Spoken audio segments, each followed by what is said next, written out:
Our top focus on Gravitas. American support for Ukraine comes with a price tag. And the price is $500 billion in mineral resources. Yes, you heard that right. That is the deal that the US President Donald Trump wants. And that is his price for sending Ukraine weapons and material in its war against Russia. He wants American companies to get the right to Ukraine's rare earth minerals. Otherwise, Russia will get them.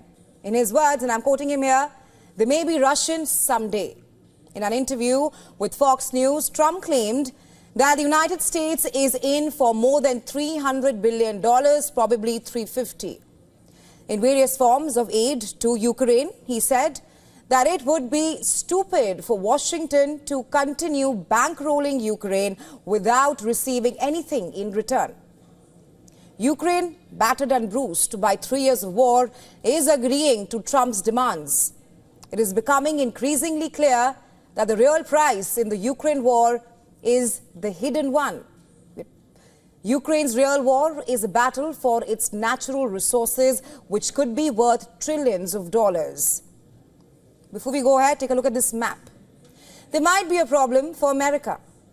This map shows Ukraine's minerals and where they are located. A little over $26 trillion of Ukraine's mineral resources, which is around 53% of the country's total, are contained in the 4 regions. That includes Luhansk, Donetsk, Zaporizhia and Kherson.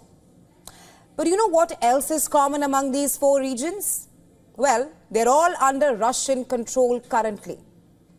In September 2022, Putin unilaterally annexed these regions. Additionally, the region of Dnipropetrovsk, which borders the largely occupied regions of Donetsk and Zaporizhia and is sitting in the face of an advancing Russian army. It also contains an additional 2.8 trillion pounds in mineral resources.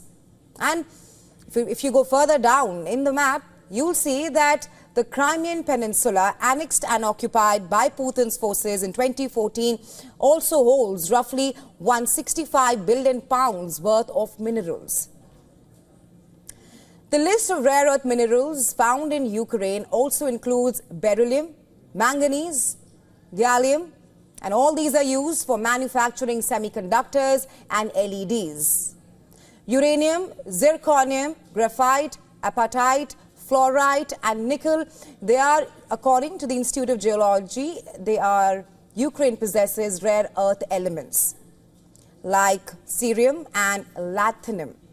They are used in TVs and lighting.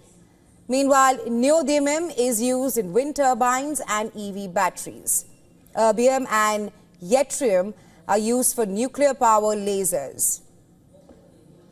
Well, according to Forbes magazine, in 2023, Ukraine's mineral resources amounted to 111 billion tons, mainly consisting of coal and iron ore, worth $14.8 trillion.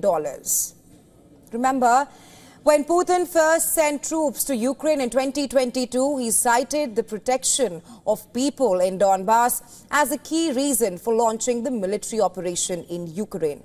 And in the nearly 3 years of war, Russia has not shied away from calling a spade a spade.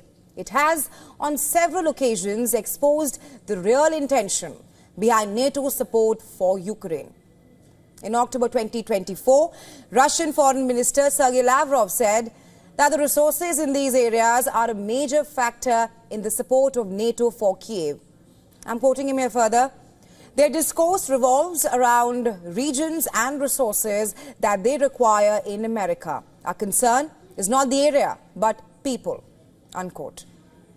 And it's undeniable, NATO experts have noted that the strategic importance of Ukraine's minerals cannot be overstated.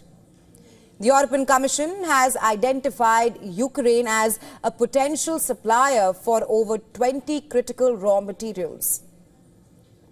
As for the US in 2023, the USG estimates that the value of rare earth minerals and metals imported by the US was $190 million. In 2024, the US relied on China, Malaysia, Japan and Estonia for 80% of its rare earth needs.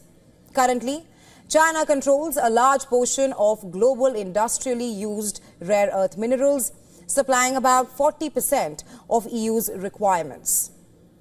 And to decrease this dependency, the US and EU have been working together for years. And of course, Kyiv seems to be well aware of its position.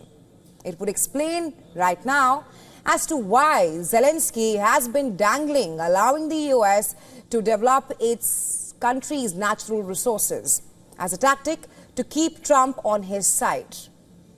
Washington wants to outpace China in this field.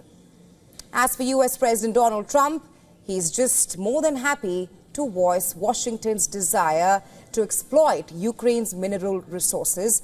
And that's the real war for Ukraine right now.